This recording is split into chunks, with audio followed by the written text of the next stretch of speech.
ကျဲစင်အောက်ကအချစ်မင်းရဲ့နှလုံးသားကိုခိုးယူသွားမဲ့အချစ်ဇာတ်လမ်းလေးကိုနားထောင်ခြင်းလားမိုးရွာတဲ့နေ့တစ်နေ့မှာမုန့်ဆိုင်လေးတဲကိုစံနေရတီးတဲ့လူငယ်လေးတစ်ယောက်ဝင်လာတယ်။သူကကြော်ညာစာသားရေးဖို့စာရွက်ရှာနေတာပါ။သူ့ရဲ့လက်ချောင်းတွေကစံနေရပေါ်မှာလှပတဲ့တန်စင်တွေဖန်တီးနေသလိုပဲသူ့စကားလုံးတွေကလည်းကျမရဲ့နှလုံးသားကိုဖန်ဆာသွားတယ်။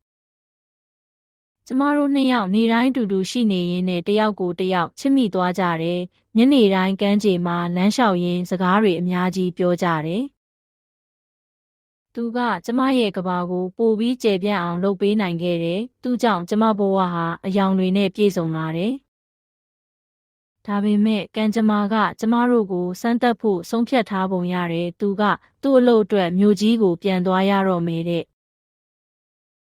ဝေးကွာသွားမှာကိုစိုးရိမ်ပေမဲ့ကျမတို့ရဲ့အချစ်ကဘယ်ရာနဲ့မှနှိုင်းယှဉ်လို့မရဘူးဆိုတာသိလိုက်ရတယ်။နောက်ဆုံးမှာသူကကျမစီကိုပြန်လာခဲ့တယ်။အချစ်ဆိုတာအတားအဆီးတွေကြားထဲကရုန်းကန်ပြီးပေါက်ဖွာလာတဲ့အရာပါကျမတို့နှစ်ယောက်ဟာကျယ်ရီအောက်မှာပျော်ရွှင်စရာဘဝလေးကိုတည်ဆောက်နေပါတယ်။